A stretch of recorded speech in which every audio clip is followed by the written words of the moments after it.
और उससे भी ज्यादा अपमान मुझे लगा जब ब्रिटेन की रानी के सम्मान में वही गीत गाया गया जो जॉर्ज पंचम के सम्मान में 1911 में गाया गया था कलकत्ता में। कौन सा गीत था वो? हिंदुस्तान में ब्रिटेन के लोगों के समर्थक बहुत बड़ी संख्या में रहे, और ना सिर्फ ब्रिटेन के समर्थक रहे बल्कि अंग्रेजों के तलवे चाटने वाले घराने इस देश में रहे। अंग्रेजों की जी हजूरी करने वाले घराने इस देश में रहे, और जिन खानदानों ने अंग्रेजों के जितने ज्यादा तलवे चाटे उन्हीं खानदानों का नाम इस देश में गर्व से लेते हैं लोग। जो अंग्रेजों के सबसे ज्यादा पिट्ठू बनकर रहे, जो अंग्रेजों के चरणों में साष्टांग बिछ जाते थे, ऐसे ही लोगों को इस देश के इतिहास में पढ़ाया जाता। और ऐसा ही एक खानदान था जो अंग्रेजों की गुलामी में आकंठ डूबा हुआ था। उस खानदान का नाम था टैगोर खानदान।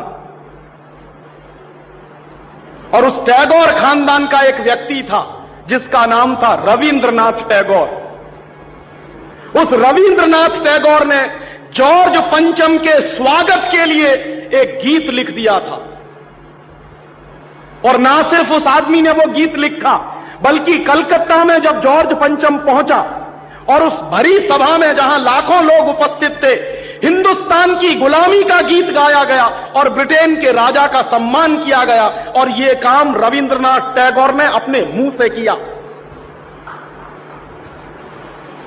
और वो गीत कौन सा था जो रविंद्रनाथ टैगोर ने इंग्लैंड के राजा की स्तुति का गान करते हुए लिखा था?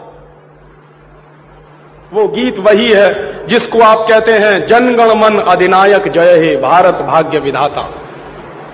बहुत शर्म आती है मेरे जैसे आदमी को जब वो गीत गाने के लिए कोई मुझे कहता है कि ये गाओ। क्यों गाएं उस गीत को? रविन्द्रनाथ टैगोर तो चापलूसी करते थे अंग्रेजों की, रविन्द्रनाथ टैगोर तो चाटुकार थे अंग्रेजों के, और रविन्द्रनाथ टैगोर तो साइकोफेंट थे अंग्रेजों के। इसलिए उन्होंने अंग्रेजों के राजा के सम्मान में वो गीत लिखा था। मैं तो नहीं हूं, मुझे तो अंग्रेजों की चापलूसी से कोई मतलब नहीं है। मैं तो अंग्रेजों का उससे ज्यादा विरोधी हूं जितना कोई हो सकता। लेकिन मेरे आजाद देश में उस गीत को बार बार गवाया जाए, यह मेरा राष्ट्रीय अपमान का प्रश्न। आपने कभी ध्यान दिया है उस गीत के शब्द क्या हैं और उन शब्दों का मतलब क्या है? जनगण मन अधिनायक जय हे, हिंदुस्तान की जनता के मनों के अधिनायक तुम्हारी जय हो, यह मतलब है। जनगण मन अधिनायक जय है माने जॉर्ज पंचम तुम हिंदुस्तान की जनता के मनों के, जनता के गणों के अधिनायक हो, सुपर बॉस हो, इसलिए तुम्हारी जय हो। यह रविन्द्रनाथ टैगोर गा रहे हैं। भला इससे ज्यादा चाटुकारिता का दूसरा कोई प्रमाण मिल सकता? इससे ज्यादा साइकोफेंसी का दूसरा कोई प्रमाण आपको मिल सकता? और दूसरी लाइन है जनगण मन अधिनायक जय है भारत भाग्य विधाता, माने तुम भारत के भाग्य विधाता हो, माने हमारा भाग्य तुम लिख रहे हो। यह तो कोई भगवान से भी नहीं कहता है। लेकिन रविन्द्रनाथ टैगोर ने तो हिंदुस्तान के साम्राज्यवादी राजा का प्रतीक जो जॉर्ज पंचम था उसको भगवान से भी ऊपर रख दिया था कि तुम तो भारत के भाग्य विधाता हो। पंजाब सिंध गुजरात मराठा द्राविड़ उत्कल बंग विंध्य हिमाचल यमुना जंगा उच्छल जलद तिरंग, तब शुभ नामे जागे तब शुभ आशीष मांगे। माने पंजाब सिंध गुजरात मराठा द्राविड़ उत्कल बंग ये सारा हिंदुस्तानी इलाका तुम्हारे लिए आशीष मांग रहा है, तब शुभ आशीष मांगे। तुम्हारी भलाई की प्रार्थना कर रहा है।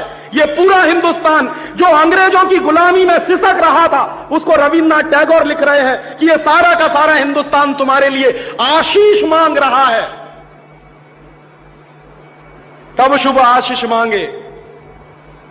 और वो सारी की सारी आशीष हम तुमको दे रहे हैं अपनी तरफ से।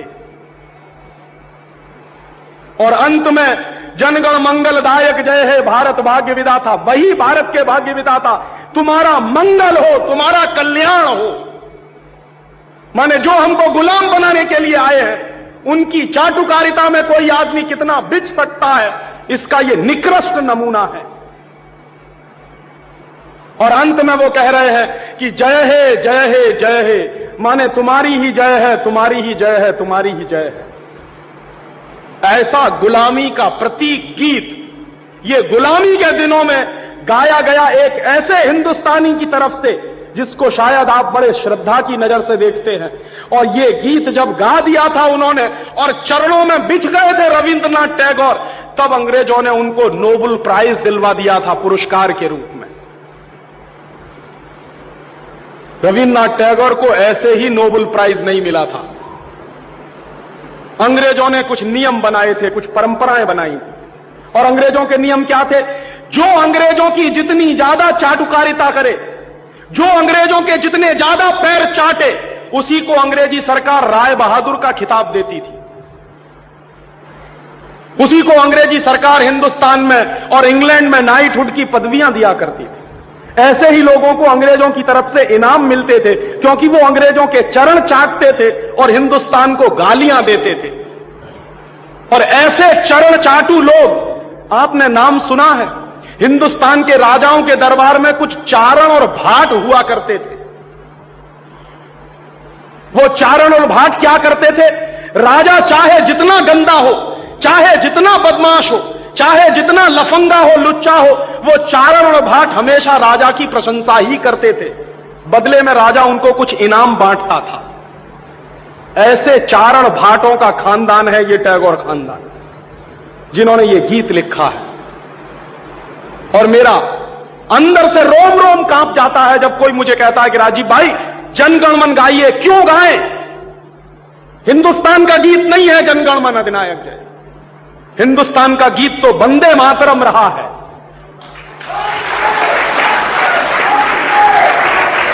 और यह वंदे मातरम जैसा गीत जो हिंदुस्तान की आजादी की लड़ाई का प्रतीक था, जो हिंदुस्तान के लोगों में खून में जोश भरने का काम करता था, उस वंदे मातरम जैसे गीत को हिंदुस्तान में राष्ट्रीय गीत का दर्जा दिलवाने में 50 साल लग गया हमको, अब जाके हुआ है। लेकिन जो गुलामी के जमाने का गीत था, जनगण मन अधिनायक जय है, वो आजादी के तुरंत बाद हिंदुस्तान के उन गुलाम लोगों ने, जो शरीर से आजाद होंगे लेकिन दिमाग से गुलाम होंगे, हिंदुस्तान का राष्ट्रीय गीत बनाया था उन्होंने। और आप में से बहुत कम लोग जानते होंगे कि कांग्रेस के 2 अधिवेशन हुए थे, जिन दोनों अधिवेशनों में यह फैसला हुआ था सर्वसम्मति से कि हिंदुस्तान की आजादी के बाद जनगण मन हमारा राष्ट्रीय गीत नहीं रहेगा। यह फैसला हुआ था कांग्रेस की समिति में। लेकिन उन्हीं कांग्रेस के लुच्चे नेताओं ने आजादी के बाद उसी को अपने देश का राष्ट्रीय गीत घोषित करवा दिया। इससे ज्यादा शर्म की दूसरी बात कोई हो नहीं सकती। और वो गीत जिस तरह से गाया गया था, जॉर्ज पंचम की अगुवाई करने के लिए, जॉर्ज पंचम का स्वागत करने के लिए कलकत्ता में लाखों लोगों के बीच में, दिल्ली के एयरपोर्ट पर, कैसे कहें कि ये देश आजाद है। 1911 में जो हमने सुना है, वही तो आज हम हमारी आंखों के सामने देख रहे हैं। उस जमाने में चारण भाटों का काम टैगोर जैसे खानदान के लोग करते थे। आज भी चारण भाटों की कमी नहीं है, जो रात दिन महारानी के सम्मान में कविताएं लिख रहे हैं, लेख लिख रहे हैं। मैं तो पिछले 6 दिनों से अखबार पढ़ रहा हूं। इस देश में ऐसे लोगों की कमी नहीं है जो अंग्रेजों के समर्थन में, रानी के समर्थन में अपनी लेखनी घिसे चले जा रहे हैं। इसी उम्मीद में कि शायद फिर से अंग्रेजों की दया दृष्टि हो जाए तो हमको भी कोई नोबेल प्राइज मिल जाए या राय बहादुर का खिताब मिल जाए। यह देश के राष्ट्रीय अपमान का विषय है और इसलिए पिछले 1 हफ्ते से मैं बहुत दुखी हूं।